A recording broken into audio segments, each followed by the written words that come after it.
Hello, everybody, and welcome back to the Glory Glory Man United podcast. I'm your host, as always, Gail Quinn, and join me today to review United's victory over Chelsea is Chelsea fan Haneef. I'm very sorry to have you on under these circumstances, Haneef, but it's just the way the cards are falling. No, no, um, it's okay. It's okay. It's the way it goes. Evening, mate. Hope you're I well. did. I wasn't. I wasn't doing it deliberately, by the way. I did say to you last time you were on that I'd have you on when we played Chelsea. If Chelsea had won the game, I still would have asked you to do the podcast.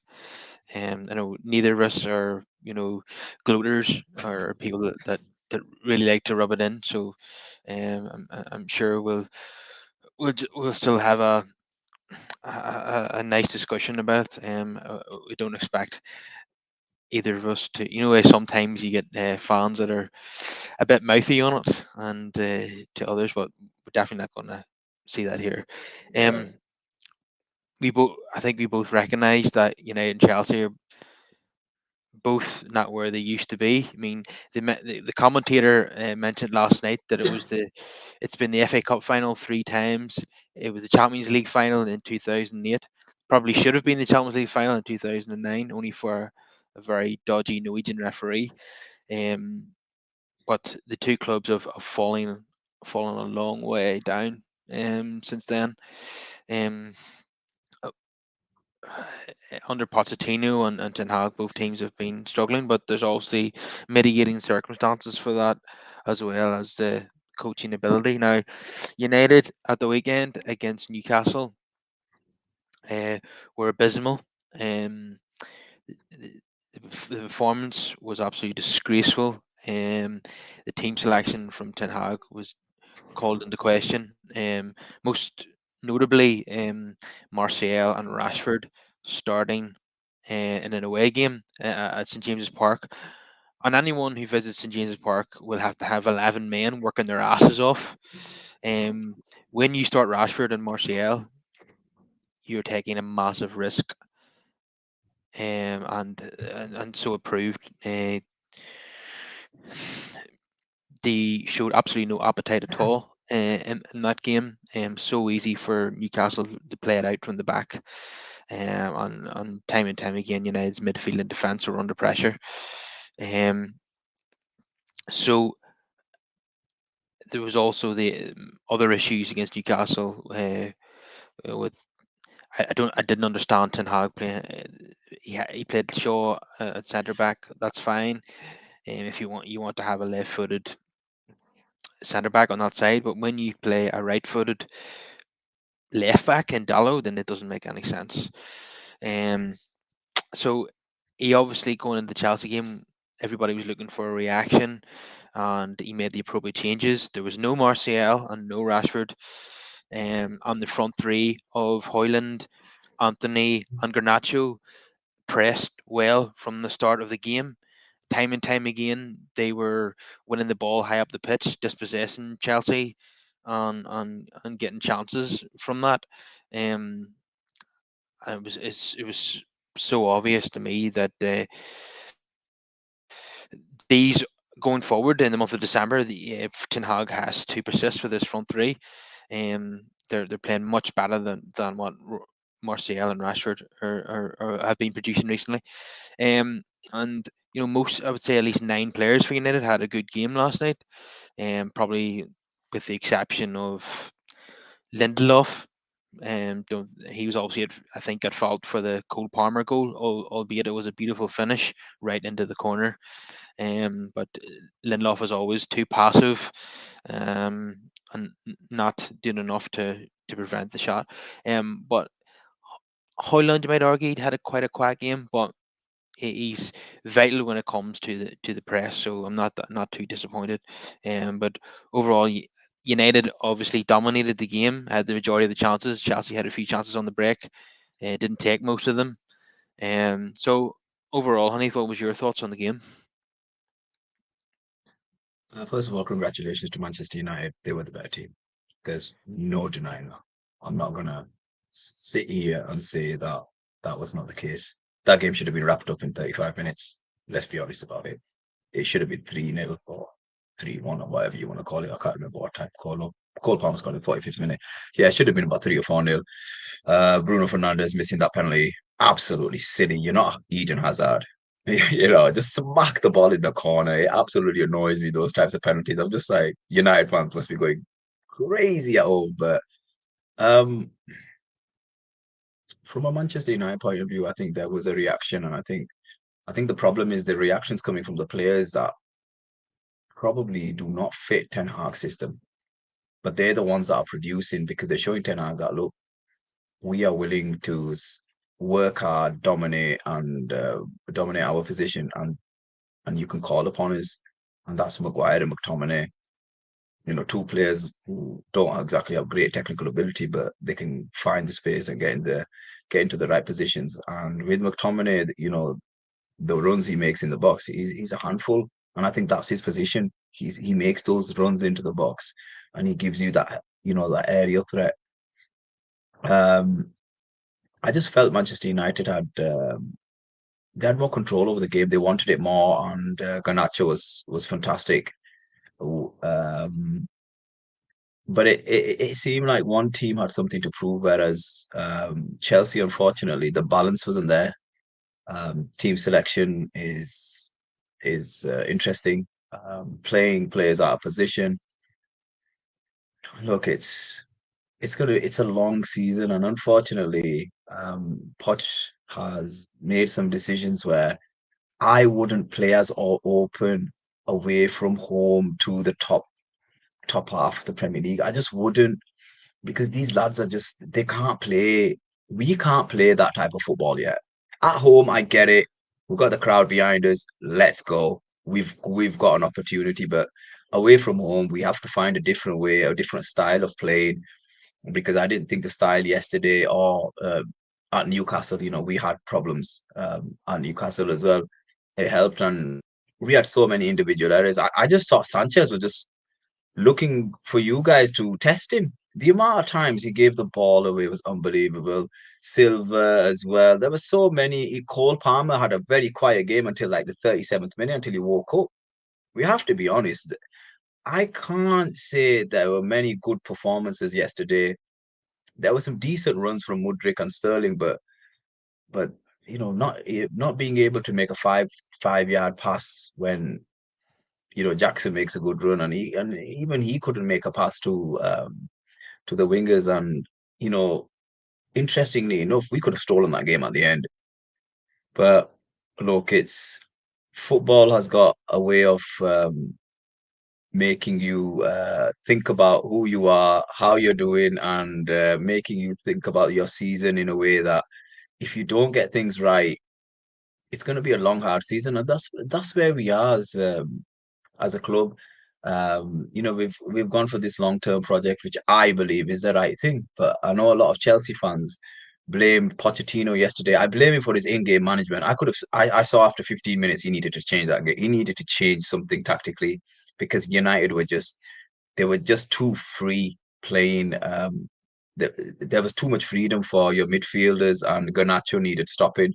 And I just thought, you know what, that's where I blame Pochettino. His lack of man management in games is shocking.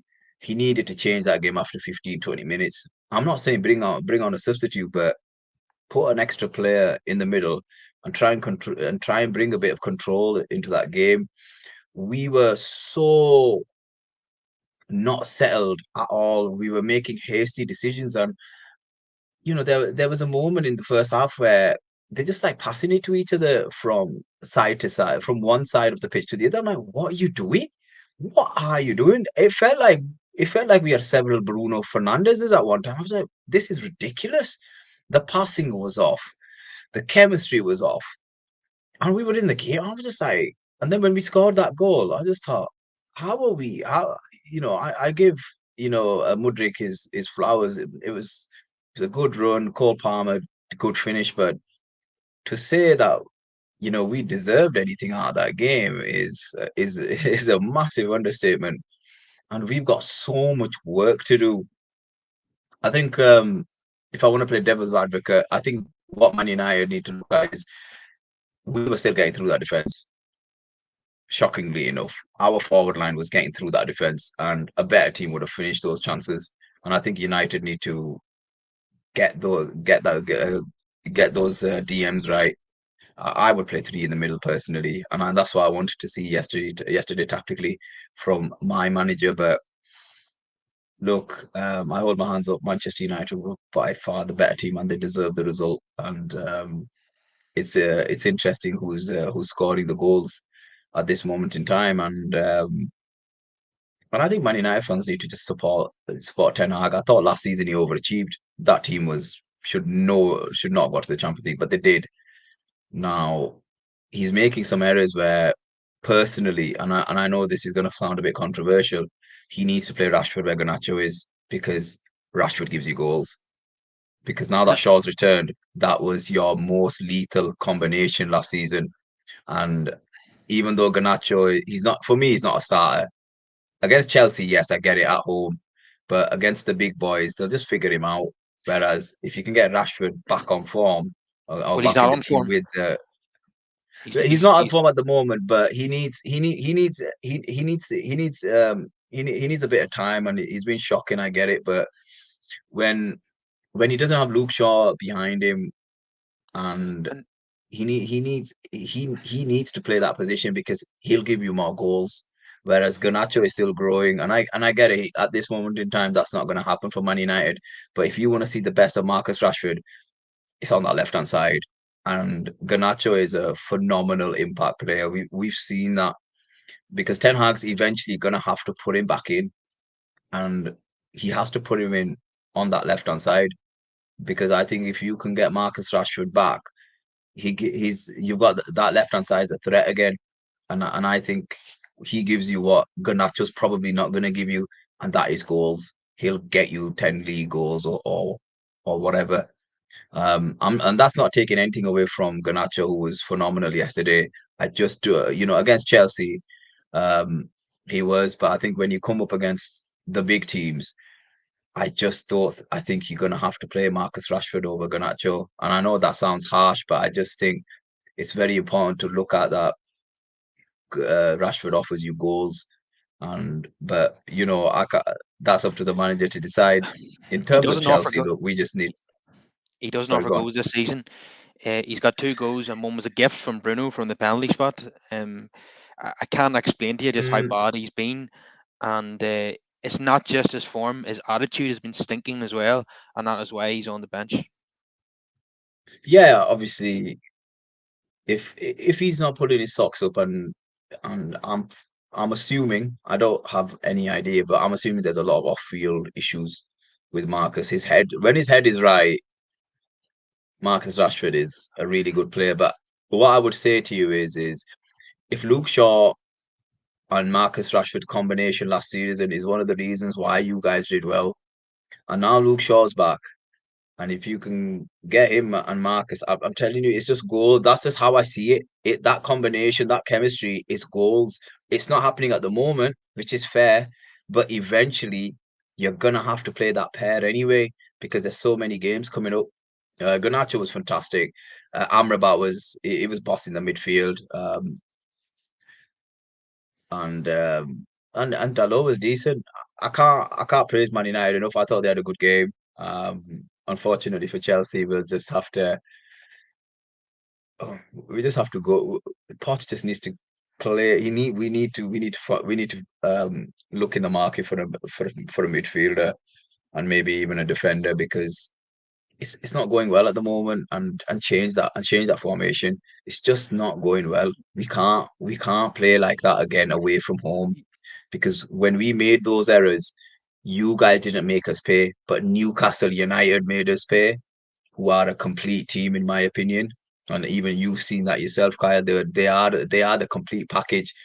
In my as a team, as a unit, every player knows what he's doing. And you guys, we played their second string, and so did you. So just imagine what their first team would do. What some of their first teamers would do to us. But yes, look, overall, Chelsea were poor, but Man United were fantastic, and you know it's interesting that we could have stolen it at the end. Um, but if you don't take your chances, that's what this league does. And but Manchester United were by far the better team. Yeah, what I would say to you, you said that Chelsea need to invest in a midfielder. Um, a lot was made of last night that yeah, McTominay got 2 goals, um, and he was up Mm. against a midfield that cost nearly a quarter of a billion. In Enzo Fernandez and Moise Caicedo. Obviously, they were Yeah. massively overpriced, but they're not really doing the business for Chelsea. Look how long it took for Fernandez to score his first goal. And Moise Caicedo looks a shadow of the player that that we saw at Brighton last season against Manchester United in the FA Cup and in the league games. He was tremendous, but he just doesn't look. He had an awful start, didn't he? Again against West Ham. I think he gave away a penalty, was sent off. I think in very early on in his Chelsea career, and doesn't seem to have really rediscovered his form from last season. Just like a few others that we've been talking about, Rashford being one of them. Um, regards to Rashford, um, I think that he should sit it out for a little while, like Anthony. Anthony was made to sit it out for a while because he was that bad, and now he's kind of rediscovered his form a little bit, and maybe that might be the best thing for Rashford. I think for the moment, Garnacho should start the games against Bayern and Liverpool, and then as we get deeper into December, maybe Rashford will get another chance. But yeah, I think I don't mind players being out of form. That happens to most players, unless you're Messi or Ronaldo. But it's when you're not even trying that's what really annoys supporters. Um, and he was quite lucky Mm. even to come on as a sub yesterday. Him and Martial probably lucky to even make the bench, probably just because we're short of numbers because of so many injuries or players that are suspended in Sancho's case. Um, yeah, so yeah, you're right to mention Amrabat. Probably the first good game that he's had in the Premier League for Manchester United. It's been a long time coming. The only other game where I felt he played really well was in the League Cup against Crystal Palace, but that was more like the player that we saw at the World Cup, the player that we saw at Fiorentina in the Europa Conference League final last season. Um, yeah, won his tackles, protected the defense. People were complaining about maybe in playing sideways passes, but that's what you want from a midfielder. You want him to control the game that way. Um, let the Hollywood leave the Hollywood balls to Bruno Fernandes. I have to say, very impressed by Bruno's performance last night as well. Um, it was not the Bruno performance that you normally associate with him, where he gets goals and assists. It was more a workmanlike performance. There was one he kept winning the ball back again and again, chasing after people, making clean tackles and getting United on the front foot again. But there was one particular moment I've seen it replayed on social media today where Chelsea had a counter attack. And we were badly exposed. I think it was a 3-on-2 situation, but Fernandez must have made up about 80 yards to get back and intercept the final ball. Do you remember that one? Yeah, it was. Yeah. He's Don't in and remind me, goal. man. Don't remind me, man. He's he's I'll give Bruno in terms of his work rate, right? He is fantastic, and I think the problem is that what Manchester United are having is instilling that work rate into players that did well last season and they're not doing it this season. Against Newcastle United, I don't want Bissaka was just exposed because Marcus was not tracking his man, and AWB can only do so much. Internal Bruno, look, uh, he's having a bit of a yo-yo season. When he plays well, he plays really well, and when he doesn't play well, he doesn't do the basics right. Bruno just needs to just get his. If he keeps his basics simple, he'll always give you a 7 out of 10. But when he loses his head and starts these Hollywood passes at times, it kind of goes against him. And I think he does that when the team is struggling. So I think with Man United, it's can they can they keep it together? Because I'll be honest with you, we were opening you up, and I think you guys are aware of this. That if we can open you up, what are the likes of the other top six or top eight teams going to do to you? I don't consider it as a top eight team because we're 10th, and Well, and we're shocking. But But to give Bruno his flowers, yeah, he had a good game. I'm not gonna say he didn't, and he leads by example most of the time. He just needs to get his basics right. But in terms of Marcus Rashford's work rate, that comes from within, and obviously there are issues there. And if he's not working off the ball, you can tell if a player wants it when they work off the ball. You look at Anthony Gordon, who I wanted at Chelsea, and I got laughed at because I said his work rate. I want players that work. I want dogs. I'm sorry, I'm just like that. I'm old school. I want guys that are gonna die for the badge, and I'll sacrifice a skillful player for that. And he's not technically gifted, but he does a job, and we've both felt the pain from that, where he's not willing to give up. And for me, I just get shocked at how these superstar so-called players at Chelsea and United, they don't have that within them. And I'm just thinking, Well, I just need you to work harder. yeah, the current front three for United, Hoyland, Anthony, and Garnacho, they're all dogs, and that's what we saw last night. They're all Mm. working incredibly hard, and that's what we ask for as fans. We can take a bad performance, but if you're working hard, then it can be forgiven. Now, fortunately, I think the two wingers had a good game and they worked hard. Anthony is kind of out of nowhere really played himself, back into the team again. I think um, he played really well in Galatasaray, and then he was Ten Hag was criticised for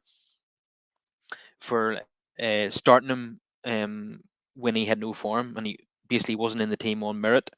And then the one time he played well this season against Galatasaray, he dropped him for the next game against Newcastle, which was totally inexplicable.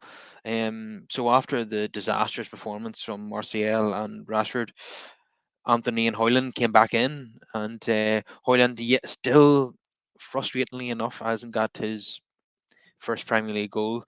Um, I don't think it, some I of don't think it matters though, Kyle. I don't think it matters the, because when the team's winning, yeah, he's well, if as long as somebody scores, it doesn't matter because he's having an impact. It's a bit like Firmino. He wasn't yeah, he was a central guy, but he was providing, and I think that striker, or sorry, um, strikers are going to be hard to come by, and I think that's going to go out the window. I think goals are going to have to come from a combination of yeah. attacking players and midfielders.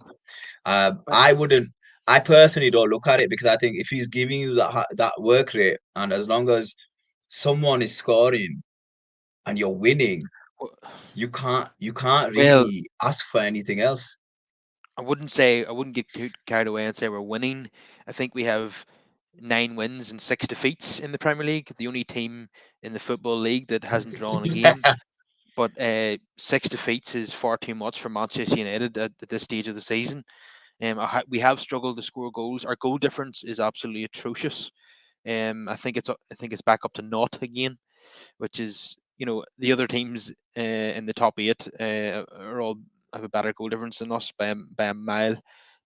So Hoyland, I'm not criticizing him at this stage, but I would like to see him, break his duck and score in the Premier League. He's done exceptionally well in the Champions League, but I want to see him score in the Premier League. I think there it's been partly down to his own finishing, and also probably more down to the fact that the service has not been good enough. But yeah, last night it didn't matter because McTominay is who's our top scorer now, who's on the score sheet again. Now, you mentioned how easy it was for Chelsea to play through us, and that is a problem. The midfield last night of Amrabat, McTominay, and Bruno, or if it's Menu, McTominay, and Bruno, it's not it's not well structured. And I think a midfield, it's kind of a situation where McTominay, a double-edged sword, if you like, where he's in the team because he can get you goals. He's a fox in the box. Mm. Um, but he's not really a particularly great midfielder. He doesn't do the role of a midfielder very well. I think he only had 21 passes last night or something like that, but he had 6 shots on goal and he scored twice. So you're taking the rough with this move, kind of. So Mm. kind of struggling for goals, and he's become our source of goals. So he plays because of that, but it impacts our midfield structure at the same time. Do you see where I'm coming from? No, I understand, and I think that's why, when you missed out on Frankie De Jong in the summer or whenever it was, and I just thought, okay, you need that because that's Ten Hag's type of player, and at this moment in time, without Casemiro there, you are missing him, and you'll always miss your top players, unfortunately. And I think with Scott, it's quite simple. I'll be honest with you, he's just one of those players. He makes those runs in the box, and you whip it in. He gives you that. It's a bit like what Fellaini was for you guys when you just bring him on. Scott is going to be one of those players that you'll just be able to bring him on in the last 15, 20 minutes once you get your team to where it needs to be. But I think ultimately, if he's not doing what you need a midfielder to do, then those are those are big questions that need to be asked. Yeah, some comments here from Jack is Hoyland has scored as many as Wout Weghorst, but Weghorst was a lot cheaper. I do think that Hoyland is a much better player than Weghorst. He's obviously much more mobile and more quick for a start. Um, you know, Weghorst was not capable of scoring those goals that Hoyland has got in Europe.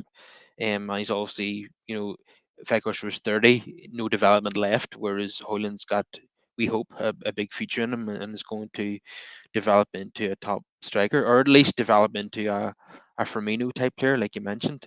And Jack also says that Man United passing the ball to the striker is the last option a player does. Yeah, you're absolutely right about that, Dean.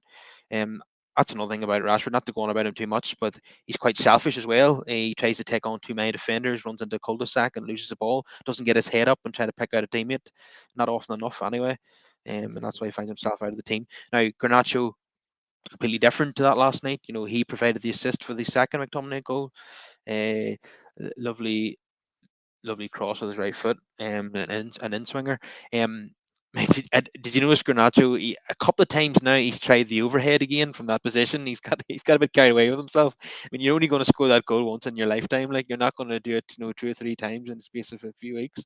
But you have to admire his confidence at the same time.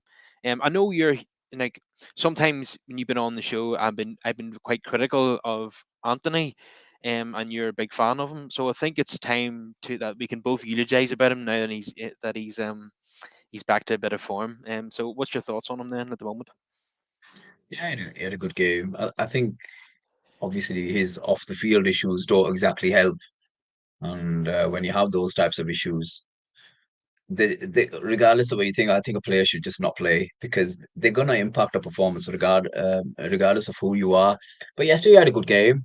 He had a good game, um, a good attitude, very aggressive, um, and he provided options. I think it would be very interesting to see what Garnacho and Anthony can provide Hoyland because for me, I just don't think that's the combination. As you're aware, I think Garnacho still needs to come off the bench. He's an impact player, and he gives you that extra oomph. But obviously, at the moment, it is what it is. But eventually, Rashford's gonna have to come in, and Rashford's attributes in front of goal speak for themselves. Even though he's Well, having not a y- not so great season. But in terms of Anthony, if he can just keep going and just not do anything stupid and keep his head, I think the only thing is it's he's emotional, and I think players are eventually gonna pick up on that, and they'll look to play on that emotion. His opponents will just to see what his reaction will be.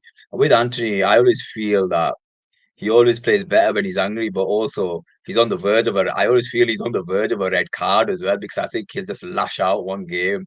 But I think that's what makes him who he is. And and just like Ganacho, he just needs to find a bit of confidence and do what he does well. Stop doing that spinneroonie and be effective in that position and get the ball to Hoyland and McTominay.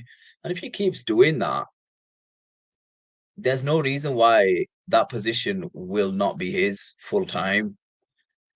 But I think Hoyland, no, sorry, I think Anthony's suffering what United are suffering, and that is consistency. Uh, Jack here says, what what did Ajax have and what doesn't Man United have to make Anthony as productive as at Ajax? Um, that's a good question. Well, I'll come back to what we were talking about, and that's that. I think we might have been talking about this offer, or was it earlier in the podcast? I can't remember, but it's due to the fact that Ten Hag is working with players that don't really fit his system at the moment, whereas Ajax obviously the whole team was full of Ajax academy players that were all coached to play the same way. Anthony I think not as much, but I can answer this question. His the it's quite simple. The structure. They had a director of football. They knew how they wanted to play, and they developed players on how they wanted to play. Manchester United doesn't yeah, have that. yeah, Once, obviously, they've got this new guy coming in, and if they can put that in, then you're gonna see someone working with the manager. When it comes yeah, to buying yeah, players, there'll be like a list of targets y- rather than when you go for a player, you're not he might be worth 40 million, but you're not going to pay 80 for him. And I think once you have the right structure and you get the players in, that's when it becomes better. Ten Hag, I don't think he realized what he walked into. He walked into a mess. He's still in a mess, technically, because at Ajax, the structure was there. It works. At Man United, it's not there at all. And he probably thought, why is the director of football mates with the owner? He shouldn't be his mate. He shouldn't be someone he went university with. He should be someone who knows football and he should be good at his job.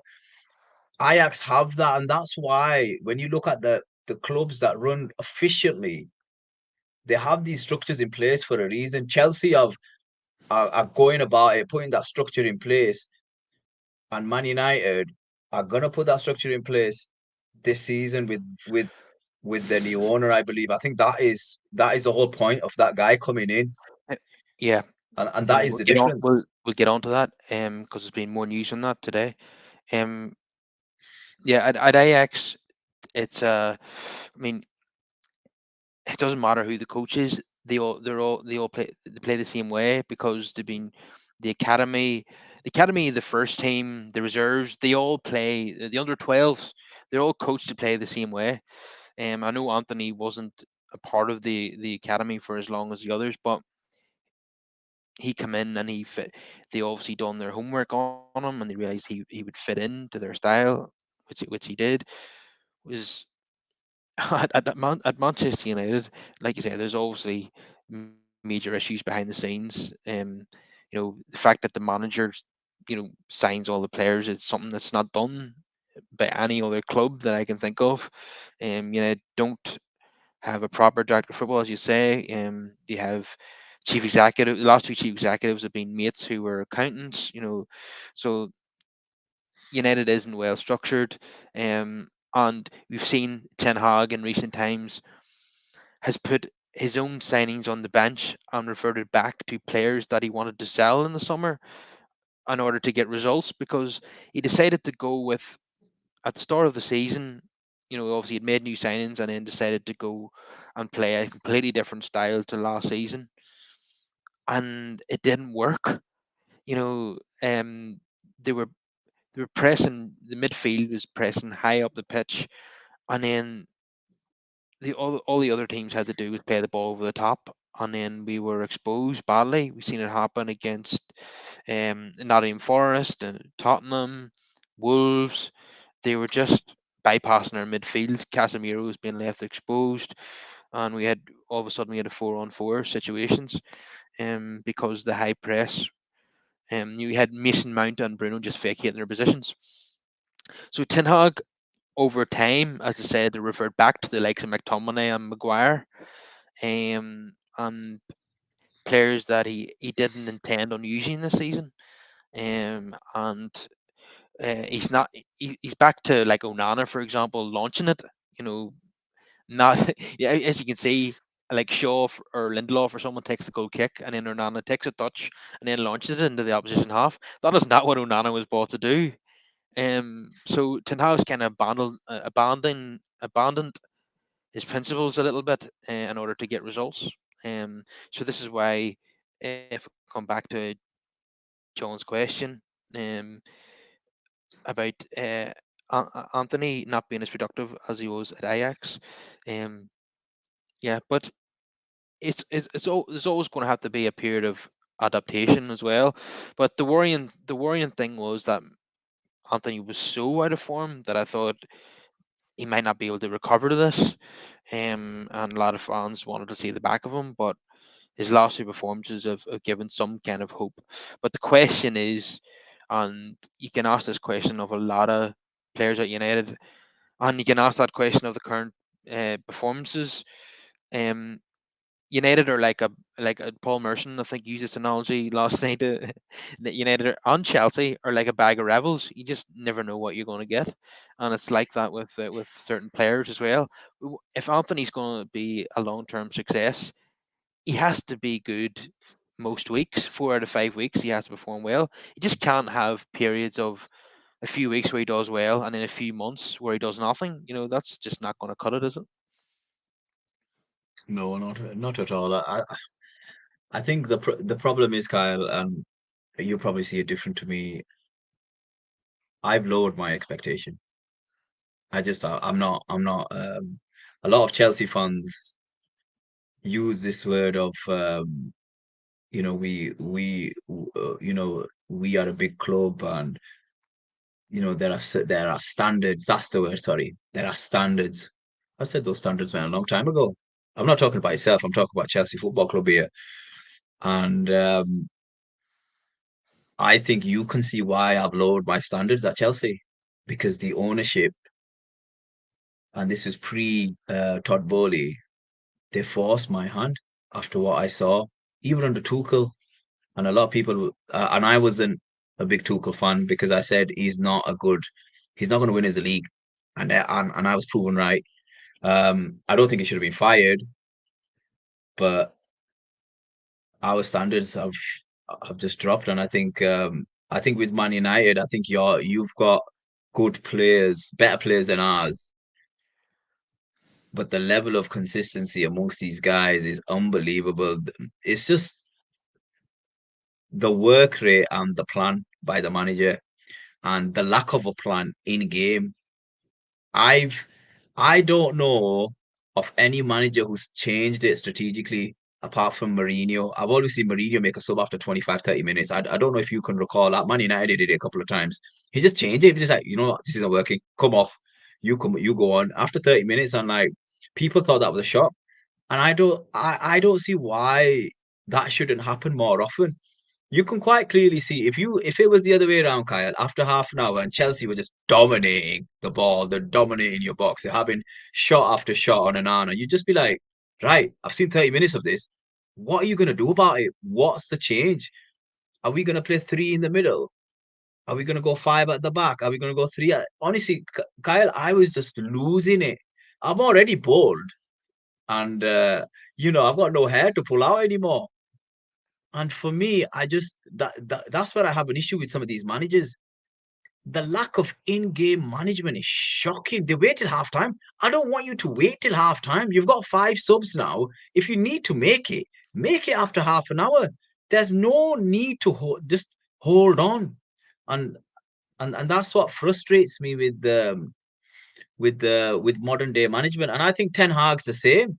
He needs to change, surely against Newcastle. I don't know what your game was like, but our game was absolutely shocking.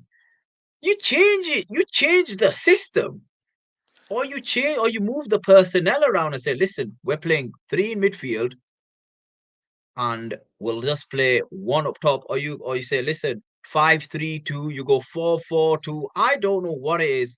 4-3-2-1. The Christmas tree for change it up. Change, at least fans can say, "Listen, look, he changed it up. It didn't work. At least he tried. I could take that, but I did not see no change from my I think manager. Bring the players off. If Enzo's having a crap game, pull him. I'll be honest with you, we missed Gallagher yesterday, and he's been one of our better players, even though a lot of Chelsea fans do not like him, and he probably won't stay in the long term. But absolutely shocking, all over the park. It wasn't just one player, and then Sanchez is just giving you guys gifts. I'm just like, surely the strategy away from home against the top eight team should not be playing football out of the back. It should just, we can't do it consistently and good enough. It looks nice. Do that stuff at home. When you're away from home, I just want you to boot it, or I want you to pass it to a player that's not marked. With Man United, it's just Ten Hag just making sure that the players he picks are going to give it his all, and he gets the strategy right. I think it's the same for Chelsea and Man United. I think you guys are better because you've got better players. They're a bit more consistent than ours. That's why you are where you are in the top five or top six. We are we are where we deserve to be. I expected us to be between 8th and 10th this season. I don't expect if this team, Kyle, and I'll say it now, if this Chelsea team makes European football of any sort, they've overachieved. Because as a collective, they're shocking. Absolutely shocking. I've not seen enough from them. And I don't know if it's the manager or if it's the players, but I'm willing to give Pochettino time.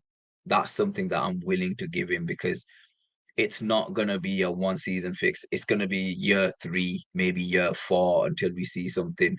And a lot of Chelsea fans are not happy with that because they feel I've lowered my standard and I had to. But with Man United, you need to find another way of playing sometimes. There should be three or four ways that these players should be able to adapt and think, right, okay, we're changing formation. I remember listening to Roy Keane, he just said, right, we're changing this game up. We're just gonna sit back and defend for a while. We'll just tuck in. We were so open. It was we left the front door open. I was shocked that you guys were shocking in front of goal. I'm not gonna lie, because it should have been about 4-5-1 after half an hour or after first half. But in terms of Man United, I do agree yeah. with Merson. We are the same.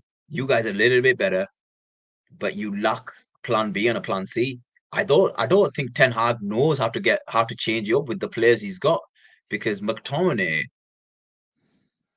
as you said, he gives you those goals up front, but against Newcastle, I saw him on his backside. Chelsea bought many super young talents, so isn't it just a matter of sitting back and letting them mature for a few years like a good bottle of wine? I agree, Jack. The problem is, Jack, with that, our fan base, and I hate to say this, they spoil, and they want a response. They want a response. If Pochettino can get it right at home, away from home, we can lose. I get that. But I do believe we shouldn't be playing so open away from home. It just doesn't make any sense. I bet Man United fans were laughing when they were like, "This, we're getting gifts here." Oh well, they might not be laughing. They might have been hating. They're hating on their own team because who couldn't Well, finish. what I what probably happened was that the likes of Mitchell van der Gag and Steve McLaren were watching videos of Chelsea playing it out from the back and thought we can get at them here. We're going to play the front three that are going to be willing to press consistently, and we're going to win the ball a whole lot of times high up the pitch, and we're going to get chances.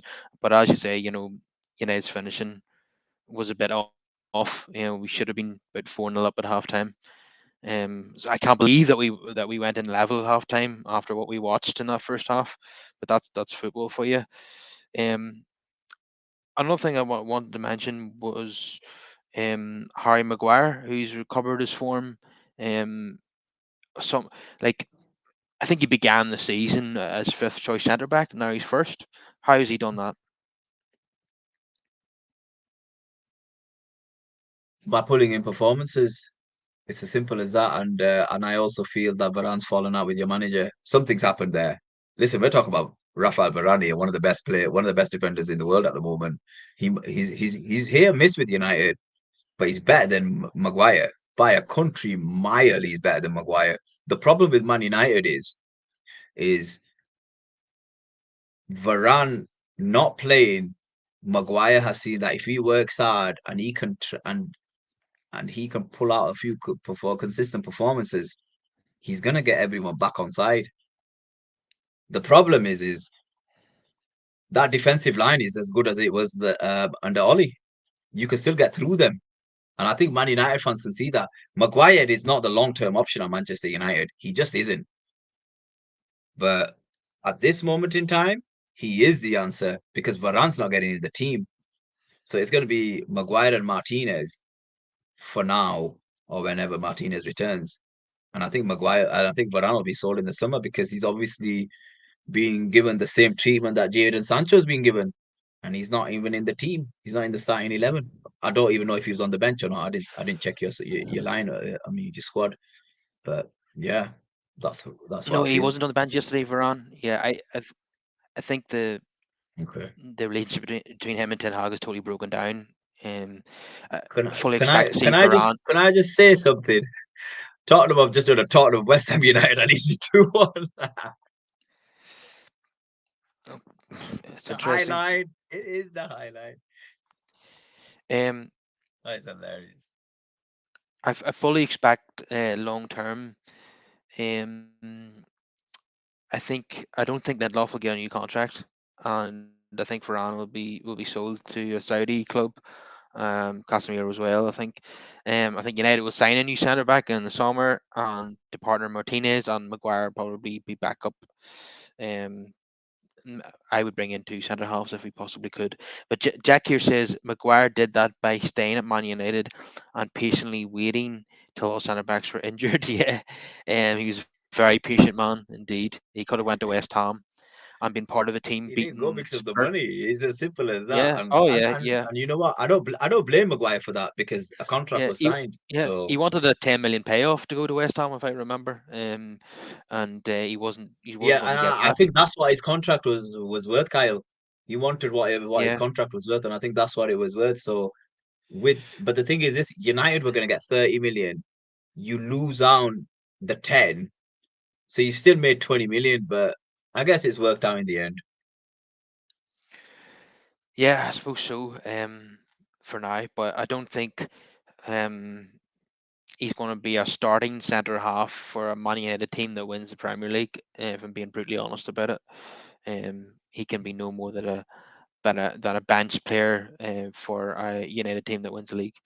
Um, yeah, but for Bladum, I didn't think he would get back to this situation.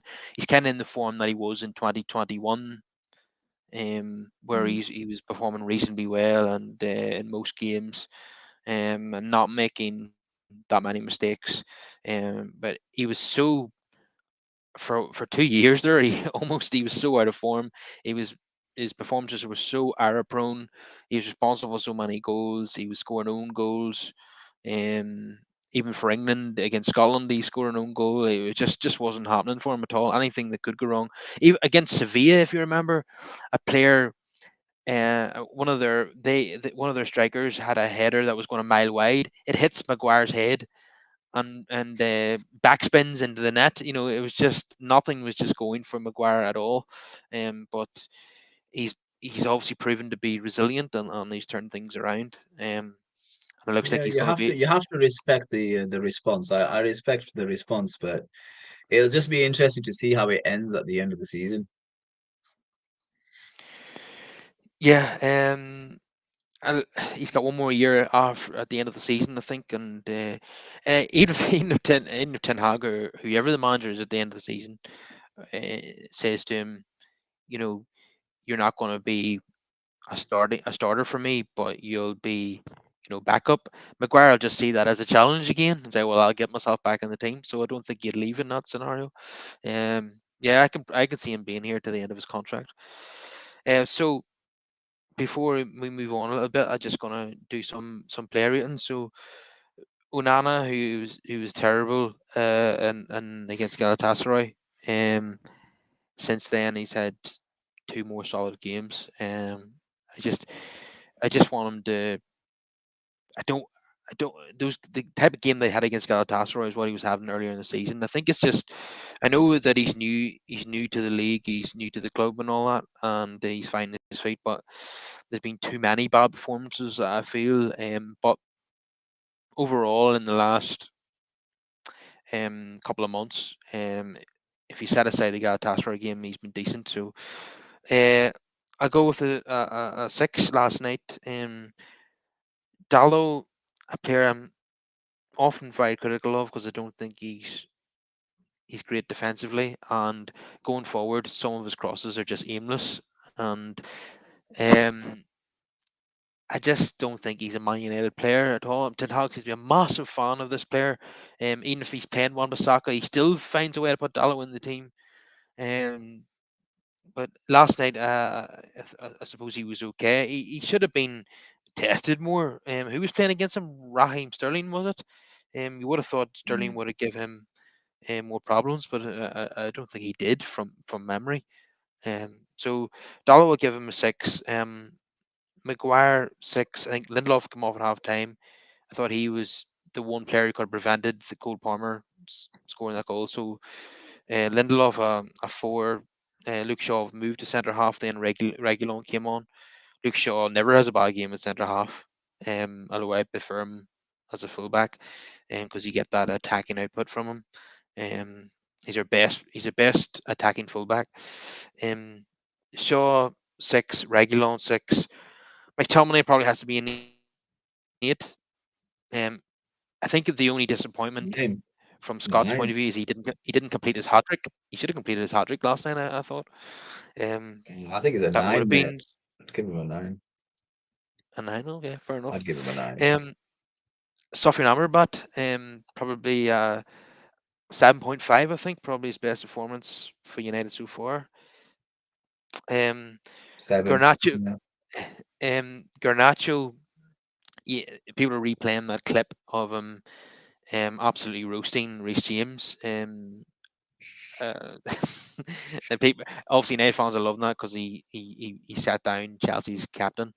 Um, but yeah, it just shows you the ability that he's got on the ball, and obviously assisted the second goal. And overall, I thought he played really well. So he's obviously going to start the next game again, I think. So seven for Garnacho, Anthony probably another seven. I think if I want to be critical of Anthony, is that um the end product just isn't there yet. He's working really hard. He's he's involved in his build up play. You know, he's taking people on. He's going past them, and he's finding a teammate in space. But he's not quite. He just needs to add goals and assists to his game. And what he needs to do, I think Ali McCoy was talking about it in commentary. He's got the opportunity to shoot with his right foot, and he always has to cut back and shoot with his left.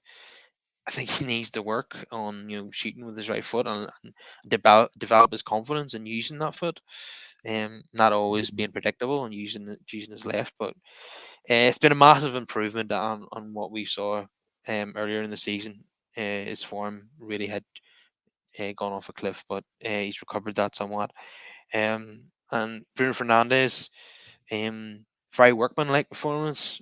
Um, Not as Hollywood as we're used to. Probably has to get a mark down for the penalty miss.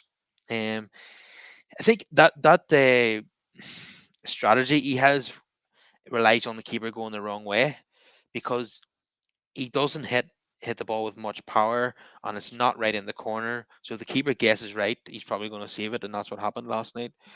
So that would call into question who's going to take the next penalty. So normally when somebody misses at United, somebody else takes the next one. Now Rashford might not be on the pitch, so it'd be very interesting to see in that scenario. You think over the course of these games in December we'll get another penalty. Would Bruno take the next one, or would somebody else get a chance? It'd be interesting to see who that would be. So If Haaland is playing, yeah, there's a get his chance. Yeah, confidence up, give him a smash, let him smash it in. yeah. I was just going to say that. I hope that Hoyland doesn't take 27 games like Diego Forlan all those years ago to score his first goal in the Premier League. I think it was actually a penalty against Maccabi Haifa that Forlan got his first goal in. I think Roy Keane insisted that he take the penalty. Normally it would have been Van Nistelrooy, but that turned out to be a good move. Forlan, of course, went on to score a double at Anfield, which United fans remember fondly. And obviously, his career when he left United was phenomenal. I think he won the European Golden Boot at Atletico, and obviously went on to score in World Cups and all that. So, yeah, hopefully Hoyland can have that type of career and stay at United for 10 years. Um, so Bruno was seven, and Hoyland will give him a six. And Reguilon I talked about already. Um, and the other substitutes were very late on, with Rashford coming on for Hoyland after 84, and Johnny Evans on for Garnacho after 92, just to see out the game. Wouldn't be surprised if Johnny comes back in the starting 11. There's another player who's ahead of Varane in the pecking order in the manager's eyes. That's quite incredible. Playing, we were all dumbstruck when he said that he played Evans ahead of Varane in the Manchester derby for tactical reasons. Um, so what have you made of Johnny Evans' return to Manchester United, Haneef? I think it's good for the well, it's good for the changing rooms. You know, they've got a Premier League winner. They've got a guy who's won things. Problem is he's not someone who should be starting really ahead of Rafael Varane. But I think the Yeah. problem, I think what happened was, I think it must have been a cheap alternative to the Glazers spending money Hmm. because they probably didn't have anything in the pot, and they thought, you know what, we can get Johnny Evans on a free and just give him a salary. So it's win-win really. Look, if he can contribute to United getting a good finish, so be it, and then hopefully improving um, and supporting the younger players.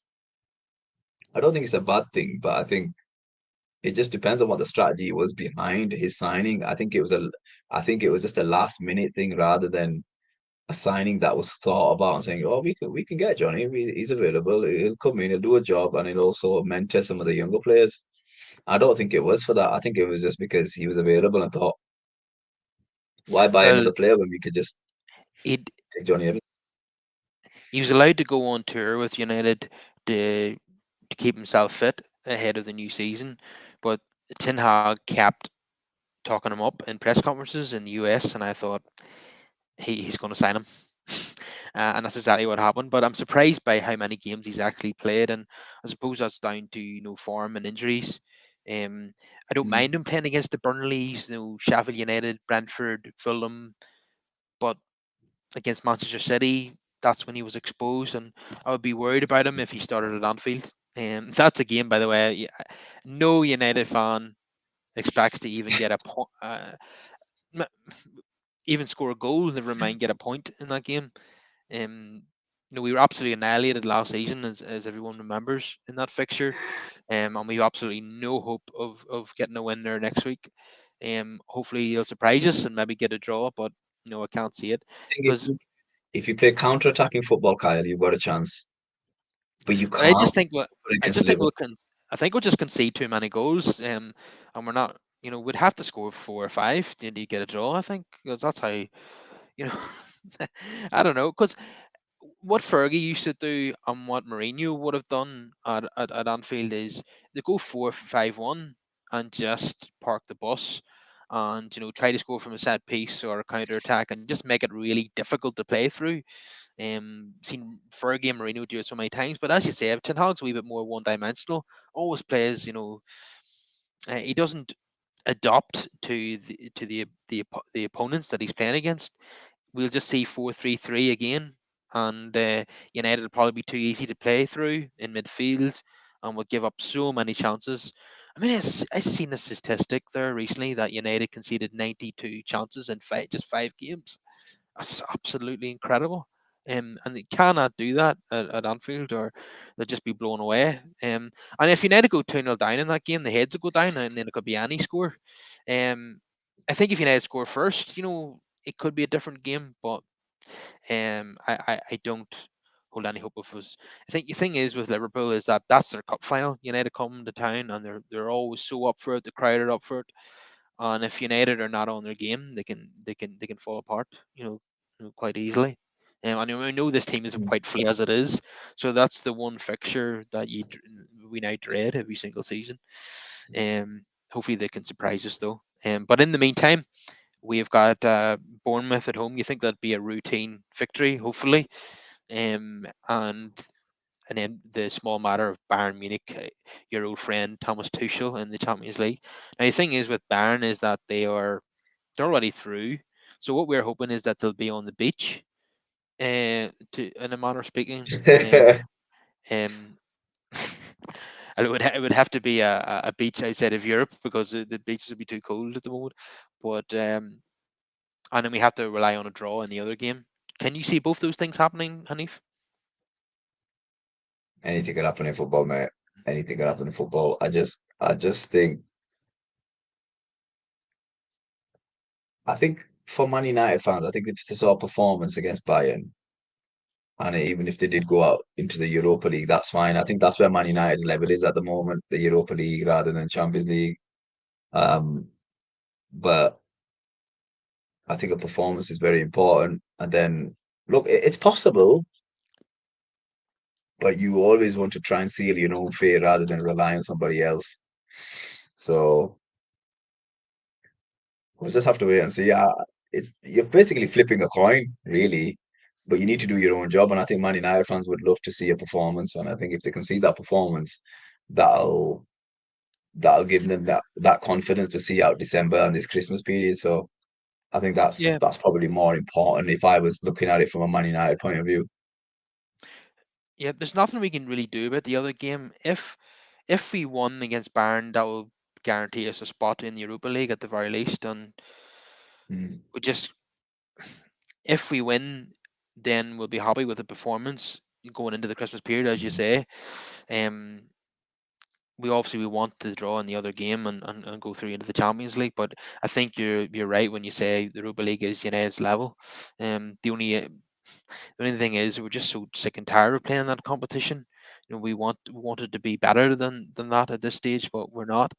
Um, the one interesting thing that could happen if we drop into the Europa League is that we could play Liverpool in that competition. That would certainly spice things up a bit. Um, but yeah, it's we just have to do our own job and then hope that the other result goes our way, which could be a draw because Copenhagen and Galatasaray drew in the reverse fixture, so mm. no reason why they won't draw again. I think that's going to be we're going to have two screens on, one here and one here, watching them side by side like it's the last day of the season because that's going to be hugely entertaining, I think, as well, because those two teams have to win to go through too, Mm. so they'll be going at it. And those two teams tend to abandon their defence of duties as well. So yeah, it could be another 3-3 or a 4-4, and we'll certainly take that. Yeah, Um, it'll be an interesting game. Jack here says, will Ten Hag be fired if Man United end up bottom of the group? That is an interesting question. I'm going to say no, for the moment. Um, I just want to that just brings me on to um a report from David Ornstein just before we came on air. And he says exclusive Ineos representatives Sir Dave Brailsford and Jean Claude Blanc met Manchester United executives at Old Trafford today, the 7th of December, um, as purchase of 25% gets closer. Man United interim CEO Patrick Stewart, well, he's multi-talented, this Patrick Stewart guy, and football director John Murta were in attendance. So we're expecting to get an announcement on that early next week, I think. Get it rubber stamped. But yeah, they're going to change the whole football department. They're obviously going to bring in their own director of football. They're going to bring in their own chief executive. Uh, and maybe they could change the whole scouting department, and they could change the whole comms department. Everyone, they could change the kit man, and like the Chelsea, everyone changed. Um, but I think Ten Hag will get a little bit of time from this new co-owner. Um, But if results really go south, then they might be forced to make a decision. So I don't think Ten Hag will be sacked on arrival, to answer your question, Jack. But uh, um, I think it will be reviewed depending on results. I think the ideal scenario would be for Ineos to keep him to the end of the season and then take a look at it then. But I don't see him being sacked immediately, um, unless we finish bottom of the group and we get thrashed at Liverpool, and with and then and we get beat by Aston Villa and things go really badly in December. Who knows? They might be forced to make a change then. But if things go relatively smoothly over the next few weeks, then I can see him staying to the end of the season. How do you see it, Haneef? You're gonna keep him. I don't know if you finish Champions League. I don't know if you're finishing a top four position, but I just think things have gone a bit south because injuries have gone against you. Players are having issues off the field, and some players are not performing to last season's standards. And I think he's realized that there is a very weak underbelly at Manchester United, and I think that's the problem he's having. So, but I fully expect Ten Hag to see out the season. He's a decent manager who needs time. He needs time. Um, He just needs time. And look, if you go into the Europa League and you win it, you know but that's not a bad season, is it? So there are. I'd just be shocked if United made such a big decision on Ten Hag because he is a decent manager, but he needs a structure around him for him to flourish. yeah, but he has made mistakes. There's absolutely no doubt about that. Um, the the team selections, the in-game management, the tactics of sometimes been pretty bad, and Newcastle is a good example of that. So if you just look at the table, United have lost 6 matches and won 9. As I say, if Mhm. he was to lose badly at Liverpool, finish bottom of the Champions League group, go out of Europe altogether, then lose at home to Villa on Boxing Day, do you think he's hanging on by a thread in that situation with the new co-owners arriving? That's a good question. I don't think so. I don't think the owners will make such a rash decision. They'll probably make that decision at the end of the season. But it all depends on if United finish top six, his job is secure. It's just the United owners need to recognize that this guy doesn't have a structure. He's working in a mess. And I'll be honest with you, they're going to look at some of these players and say, look, I don't want him. I don't want him. Not because they're not good players, but because they don't You know, perform. They're not doing the basics. So I fully expect Ten Hag to see out this season and be given next season. I think next season his ambition or his targets will be top four. well, I know from, and you will know this as well, that when new people, new custodians take over a football club, Mm. they want to bring in their own coach, and it always happens. So if we finish sixth in the Premier League, I'm not convinced that would be enough for him to keep his job. They might say thanks, but no thanks. We're bringing our own man now. I could easily see that happening. You've seen it happening at Chelsea But and at other yeah, clubs. but I think we're the worst example. I think we proved that you shouldn't do it. Oh my God, Everton beat Newcastle 3-0. Oh my God. Um, look, I think if you look at Ten Hag's tenure at the moment, no, I just don't understand how you can't say it's not successful. He won you a trophy. He got you into the top four. You overachieved last season. That should give him the duration of his contract as long as he doesn't finish outside the top six. If he finishes outside the top six and your new ownership has got a good manager lined up or a world class manager. It depends on what you want, Kyle, as well, on the type of manager you want walking in through the doors and what type of attributes he should have. Because Chelsea have gone 360 on the type of manager that I thought we'd get. I thought we'd get someone proven, someone who's won the someone who's won a league somewhere else. But we've gone completely the opposite direction. We've gone for Pochettino. So it just depends on do you guys want to follow a similar route to Chelsea and give someone of the same standard of Pochettino a chance? It just depends on what you want. Would you go for someone on the same wavelength as Eddie Howe, who's not achieved anything, but he's building the foundations at Newcastle United? These are all questions that the new ownership have to answer. I think Ten Hag should be given at least another season and judge it after season three. Once you judge it after season three, just be like, you know what, he is the right man, or he might not be. But I do believe he deserves another summer window. But well, well, I'm not been convinced by by a lot of his signings that he's clearly made himself because he's worked with most of these players before. I think the structure is going to change in that a director of football is going to be bringing in the players with Ten Hag's input and other input. So he's not going to have that control anymore, which I understand is built into his contract. Like, out of all the post Ferguson managers, he has had the most control over transfers because he demanded that on arrival. That could be another issue with the new ownership, is I that don't think it will be.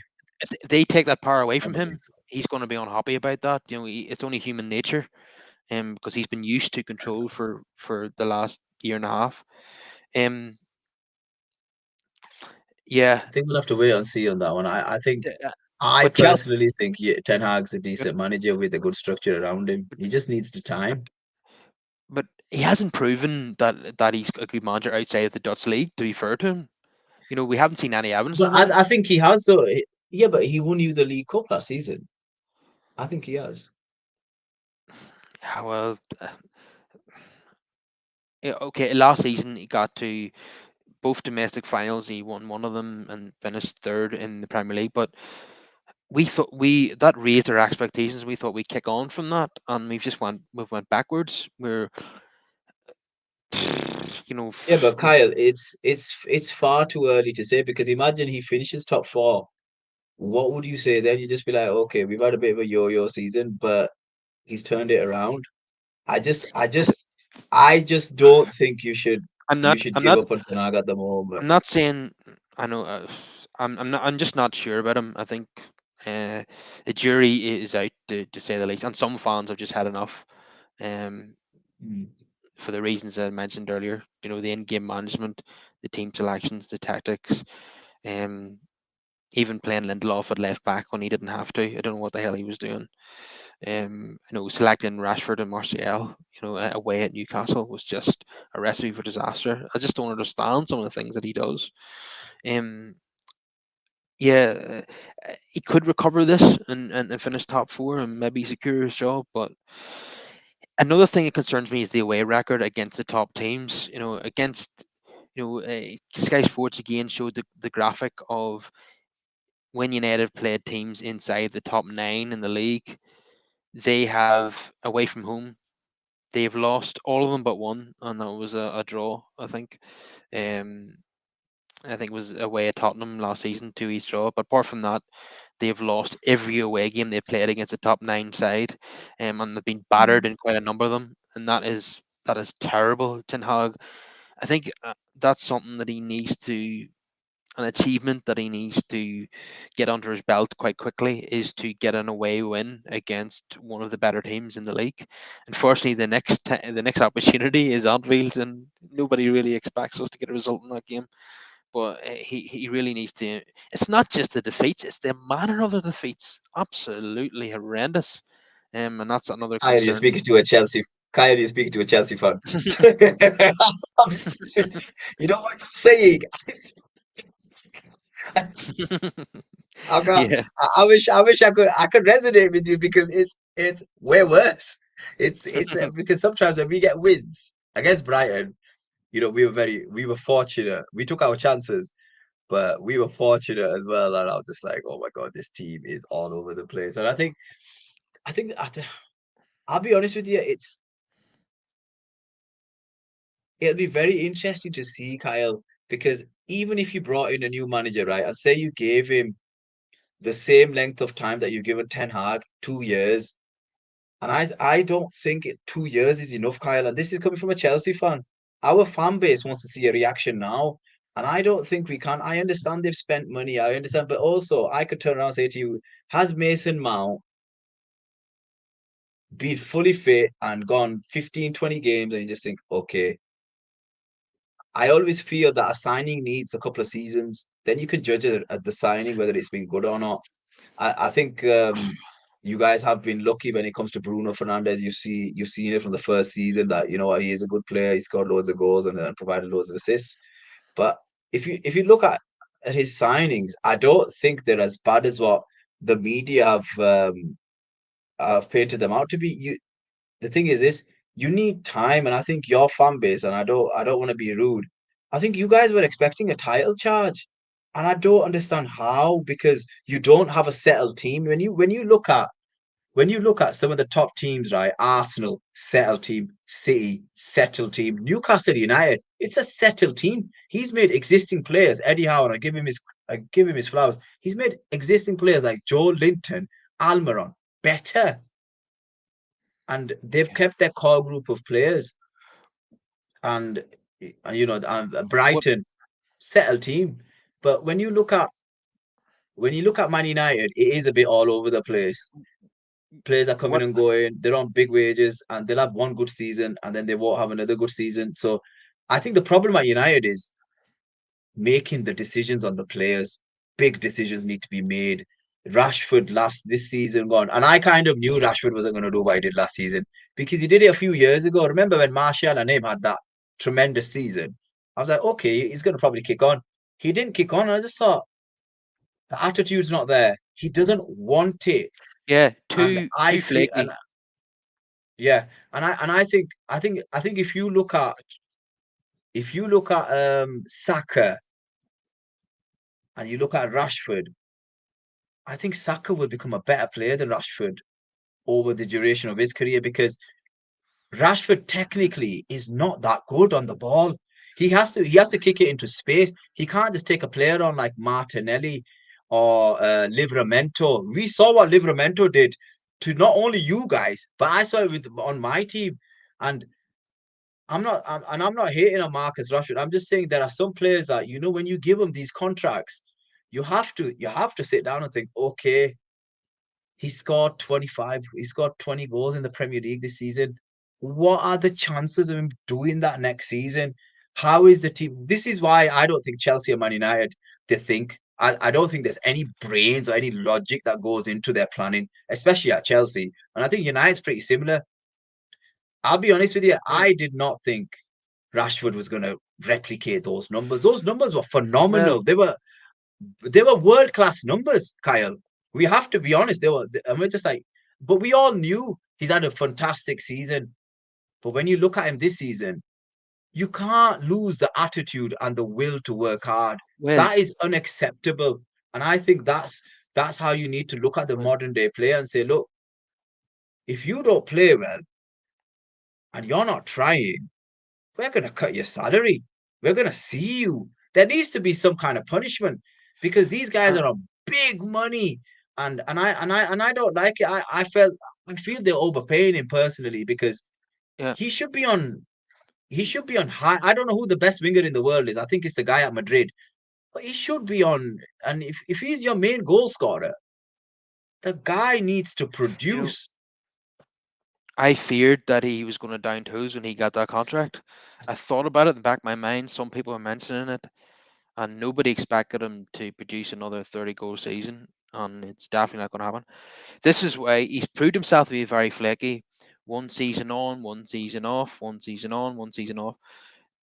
This Mm, is why It's that if PSG make a big offer for him, we've known them to be interested. His brother has had talks with PSG in the recent past. If they make a big offer for him, I would seriously consider it, because I think he's always going to be a flaky player that can't be relied upon. And his attitude, like we've talked about throughout the show, is not been good enough. So if they offered 90 to 100 million, snap their hand off, in my opinion. And Mason Mount, just to come back to the point you made there, the issue with him is not just that he hasn't played well since he's right at United. He's had two layoffs now. Um, is it? he wasn't a player that we needed. I don't under. He's never. You will be able to tell me this.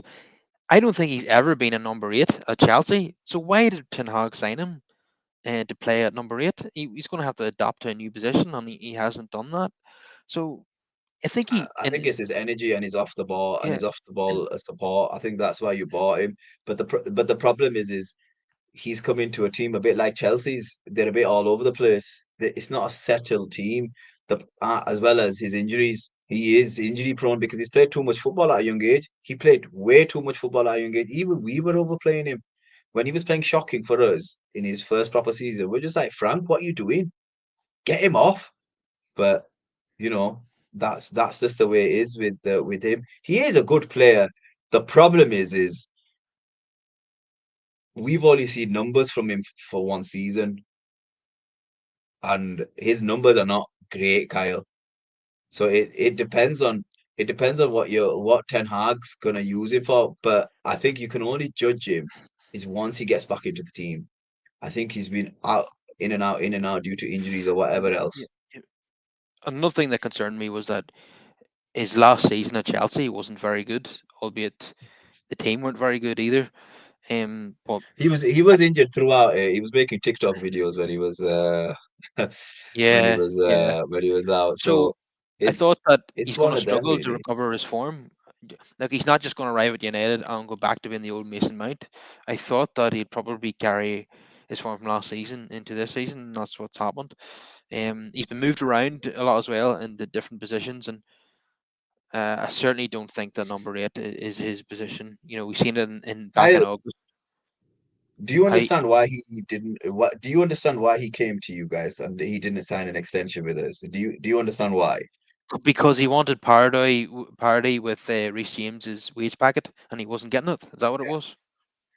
He- Well, he wanted a big salary. He wanted what you guys. We were not willing to give him what Man United gave him. I think he's on about 250 to 300 at United. We were offering him just less than 200. So Oh, we just that's piss money that's away. so so it's when we plus we only had I think we only had one more year left on his contract, so he would have walked. So for us Yeah, receiving 50, 60 million, 60. Fuck. and we don't know whether it's gonna. If it turns out And good, it turns out good for you guys, but it's not gonna turn out good for us. But we and were at a standstill with him, and I don't blame the club for selling him because I just thought even when I heard that he wasn't happy with the salary, but how can you not be happy with the salary where you've not played much? What you've not done enough, but to expect something I, th- of I, those crazy numbers when I, Man United came in. There was only going to be one winner, and that was United because United they're a bit like Chelsea. They're stupid enough to pay well, the salary for a player the manager wants. are we the winners?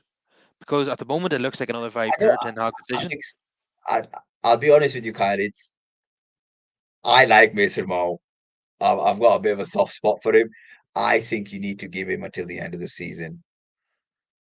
I really do. Well, I think you need to let him well get in the team. any new signing gets to the end of the season, but at the moment it doesn't look good. I have to be honest, and the injuries are worrying as well. Um, if he's going to be another injury prone player, that's the last thing we need is another injury prone player. We have too many of those already, and that wage packet just makes me cringe. I mean, how much money are we going to piss away on these like absolutely ridiculous wages? Um, I know how that feels as well. We've got so you players do, on yeah, 300 a week on loan. yeah. I mean, and we nearly took Cucurella off your hands in the summer. Only that there was it broke He's down been one of because our better players. He's been one of our better players, to be fair to him. Cooker's been all right. He's been all right this season. I can't say anything bad about him. I think he's been fine. started I'm not. ahead I'm of not. Reece James. Um, So I'll be honest with you, Kyle. Reece James has not been playing well this season. Chelsea fans no. won't say that to you. They'll be like, "Oh, he's world class." I'm like, "Okay, let's judge it on what we see." He's not been playing well this season at all. Well, is that You another can't, example of a player getting a big contract and then not being Kyle. the I'll be same honest player? with you, and this is gonna sound controversial, and a lot of Chelsea fans don't like it. I don't think he's proven to be world class. That's my opinion. I think he's a good player. Don't get me wrong. I think he's a fantastic player. But why am I going to call you world class? Where what have you done? Okay, you've had some good seasons, but Well, I've seen him at bad games and no one calls him out. And I'm one of those guys that if I feel a certain way about you and you're not producing, oh, he's world class. I'm like, okay, have you seen where we are? Have you seen his recent performances? Where is the world class bit? He's a class. fantastic player. Don't get me wrong on his day, but he's not been fantastic for a long time. So I can't. I'll be honest with you. I don't know what they're paying him, but whatever they're paying him, they're paying big money because they believe he's going to be here a long time. But we're not seeing. He's not leading. I can't believe he's Chelsea captain. I'm not going to lie to you. That baffled me. But I can't believe he's getting paid crazy money I was when I was even when he's just a good player. I was even more baffled by who the captain was last night for Chelsea, considering that he's playing alongside a 39-year-old, Levi Colwell. I'm not. I'm not going to lie to you. That I'm speechless about that. I'm speechless. I don't know what to say, Kyle. I was shocked, Kyle. At first, I was just like, "Am I seeing this right? I'm definitely not seeing this right. Colwell can't be captain, but he was." And I just thought, So Colwell's going to be "What's going on?" organising a defence containing Thiago Silva. I mean, I've got nothing to say, Kyle. It's Kyle. You think you guys are having it bad? I'm telling you, Kyle, we're having it worse. yeah, I think the best way to summarise it is that United and Chelsea are both quite similar at the moment, but Chelsea are just slightly worse than United, as the table demonstrates. Um, Now Yeah, tonight, what we've seen is two very surprising results. Newcastle battering, getting battered, sorry, by at Everton. Newcastle's away form has certainly been a bit flaky of late, and Tottenham losing at home to West Ham in the London Derby, and that has seen Spurs go from top of the league to leveling points with Man United. What a free fall that has been! Um, and despite us, having such a poor season, 6 defeats by the start of December, we're only 3 points off Manchester City, who've now been leapfrogged by Villa.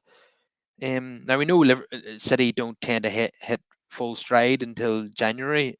Um, but this has been a particularly poor start to the season by their standards.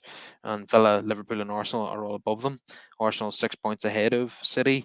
Certainly looks like it's going to be an interesting title race. But you wouldn't be surprised if City comes to the new year, they go on a 20-game winning streak and then blow everybody away.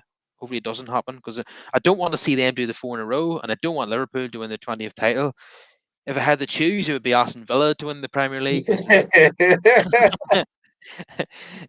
I don't really want Arsenal to win it either. But I'll take that as the lesser of the three evils. But if Villa could possibly win it, I would almost celebrate that. It'd be almost be like a Leicester winning the Premier League. Um, so I'm sure you would agree with me on Arsenal and Spurs for sure. So who would be your preference with Chelsea not being in the title race? Tired race. What the Conference League race? You mean? I'll be honest with you. I think Klopp will do it. I think Klopp will do it. No, no. I've got a bad feel. I've got a really bad. I think No, because I believe Klopp is the best manager in the league. That's just my personal preference. I like Klopp a lot. I think Klopp will do it. The only thing no, is this: it depends if injuries crop up for them. But I'll be honest with you. I watched Arsenal the other night, and they just wanted it more than Luton. Arsenal couldn't defend a set piece to save their life, but there's something special going on at Arsenal Football Club. It's taken them a while, Kyle, to get there with Mikel Arteta, but they've persevered, and now we're seeing a proper team. They've bought well. Look at how good Declan Rice is. Absolutely Yeah, nobody's world talking about the price class. tag. Nobody's So, talking about it. so The price tag. So no, that's a because sign of. he's proven his worth, and he I think Arsenal, Liverpool, Man City, that is your title race. And I think fourth spot is the only spot that's going to be available. And I think you guys will probably nick it. I don't see, I'll be honest with you. you know this Tottenham hype. It's only the media that give them this hype. Nobody else gives them this hype because they've never won anything for the last 20 years. Playing a high line is fine, but I've said this before, Kyle. If you watch them play football, they play like Chelsea. They can't control a game. If you can't control a game of football when you're winning, just keep hold of the ball. They don't do that, Kyle. They believe, right? It's like a game of FIFA. You've got the ball. You just want to score goals. Football's not about that. You take your time when you're leading the game and you look for gaps along the pitch. Once you find those gaps, that's when you Yeah, capitalize and try and find those mistakes. He doesn't do that, Kyle. He can't control a game of football. This is not Australia or Scotland where you had the best team. You've got a Spurs team, which they were leading the game. Why are you not just controlling he doesn't know how to control a game of football. y- And when you can't do that, the Premier League will punish you. Everybody knows what happens second half, last 20 minutes. Teams put the pressure on. And Tottenham, unfortunately, their players always, always give in to the pressure because you that's probably Tottenham Hotspur. you probably couldn't believe your luck when Chelsea played at Tottenham, and Tottenham were down to 9 men and continued to play a high line and just go for it. It's dominance They were limitation at stupid. that point for most teams. It's absolutely idiotic. But Nicholas Did you hear Jackson got what a the hat trick out commentary of it. team was saying? Yeah, did you hear what the commentary team was saying? They were saying that, oh, it's brave. And I said, no, it's not. It's stupid. Did you see Klopp Yeah. do that? Klopp's a world-class manager. No, he took his players in and he said, right, we're just going to play on counter and we're not going to let them in. It took, and Liverpool Klopp showed tactically how to play when you're a player down. But for some odd Oh, reason, at Newcastle. Yeah. Spurs are just, I'll be honest with you. I believe Newcastle United finish above Spurs. I think Spurs will get six. Yeah, they got a few injuries and then they've just collapsed. And it happened to be their most important players who got injured as well. So we knew that the squad was pretty thin, and it's proved to be this. I mean, I think they've lost the vast majority of they lost five of the last six, something like that. It's been absolutely horrendous for them. Let me just check that. Mm. Um, I had the table in front of me just now. They've Yeah, lost, is it four you games know, or four five of the last games? five, One of the two. four of the last five. Sorry, yeah, So, it feels like it's been more. so, Um, and injuries are part of the game, Kyle. We have to accept that injuries are part of the game. We can't complain, Kyle. Like even me being a Chelsea fan, I can't complain because we've got bigger squads. We've got better players. Well, apparently we've got better players that we can call upon. So Man United, Chelsea, Arsenal, Liverpool, Man City, and man cannot complain because you've got bigger squads. You've got better squads. So it's only teams like Villa and Brighton and possibly West Ham that should be arguing that point. Oh, we're looking for any type of European football, but we've got injuries. I can accept that. But when Chelsea say, I'm like, I don't care. Play someone from the team. You've and got enough. You've got enough on reserve in your reserve. Sort it out. So that's how I see it. Injuries yeah, are part of the yeah, game. nobody's nobody's going to have any sympathy for the top teams when it comes to injuries. Um, Hello, we've I got the just biggest, we've got the most amount of money. After Everton's victory this evening, uh, and they've jumped up to 17th, meaning that the three promoted teams are now the bottom three. I did say a few months ago that I wouldn't be surprised if the three that came up or the three that go down, and that doesn't happen very often, but it could happen this season. It seems that the other teams are just slightly better than them. And I don't think they'll have enough. They don't have enough goals in their team to stay up. Even though Arsenal were very generous to Luton the other night, the they don't normally score that amount of goals in one game. Burnley in particular, and Sheffield United are really struggling to score goals. So I can see all three of them going back down again. Unfortunately for them. So we will call it a night there. It's been an absolute pleasure as always having you on the show, Haneef. Anytime, mate, anytime. It's hopefully it'll be a nice weekend for us. Yeah, and we've obviously got Bournemouth as we talked about. I'm hoping that's going to be a home banker. And who do Chelsea have this weekend? Um, Is it Sheffield or Luton? I don't think the fixtures are that tough. The next four fixtures are, well, I can't say they're winnable, but we should be winning them. It's the bottom half of the table, really. It's it's Everton at Goodison Park. That could be a tough game, you know. And they've Yeah, we might have to s- skip that one, Kyle. We might have to skip that one. We might have to skip that yeah. one. We might have to skip that one. Oh my God, Dakun is going to bully our midfielders. Oh, that's not good. Probably Oh, the game of the weekend is Arsenal away at Villa. I think that's going to be a very interesting game, oh my considering. God, that's a good game. There's that lad that Villa have got. You need to keep an eye on him. I think he's exceptional. He's an exceptional player. That Douglas Luiz, the Brazilian, he's too good for that team. He is way, Yeah, I and think. I give a lot of credit to Unai Emery as well. He's doing wonders with Villa. Yeah, and I think Dracula will be determined to get one over in Arsenal at the weekend. So, um, it's going Well, to be a tough he's game. done it before, so yeah, it's going to be interesting. It's going to be a tough game for the Gooners for sure because they conceded three at Luton, and Villa had just come off the back of beating Manchester City at home, and they have won 14 home games on the bounce. So couldn't be a harder game for Arsenal. So it's going to be very, very interesting to see what happens there. I mean, if Villa won that, I mean, they're heading towards a title challenge. No, no, seriously, I just don't think they'll be able to keep it up. I think a couple of injuries could knock them off as well. But You saying that about hopefully, Aston Villa, that makes them a threat as well. yeah, yeah, it does. And we've got them It's on not looking Boxing it's Day. not looking good. We've got them on Good Boxing luck, Day, which Kyle. I'm worried about. Let me know how it goes. You know, when we're you know, playing these cell teams, it scares me. It absolutely yeah, scares me. yeah. That's that. See a good team that picks itself from 1 to 11. That's always dangerous, isn't it? As you say, and Villa are definitely one of those at the moment. Yeah, Yeah, and they are. Ollie Watkins is in red hot form. Leon Bailey is playing so well. And Douglas Luiz, as you say, I think Una Emery has improved a lot of those players as well. I mean, the upgrade Hmm. from Gerrard to Una Emery has been massive. It's like night and day. So He's always been a good manager, Kyle. The problem is yeah, the well, we you know know the that. We know Arsenal that. fans, right? They just couldn't give him. I felt he was treated very harshly and unfairly by the Arsenal fans, and I'm glad when he beat them in the Champions League in the Europa League final, sorry, because he proved like with an average team that he's actually a good manager. And imagine he wins something at Villa, and I think that's what Villa should be concentrating on. Don't worry about your league position. Go and win something. Win something. You've not won anything for years. These clubs, and I know, I get it. The money's more, is more important, but money's not history. Imagine they win something, Kyle. Birmingham will be bouncing, and that's what you want. We don't, you don't want to. I would love it if Villa won a trophy, and I think that's what Aston Villa fans want. They've got a good team. Go for the FA Cup.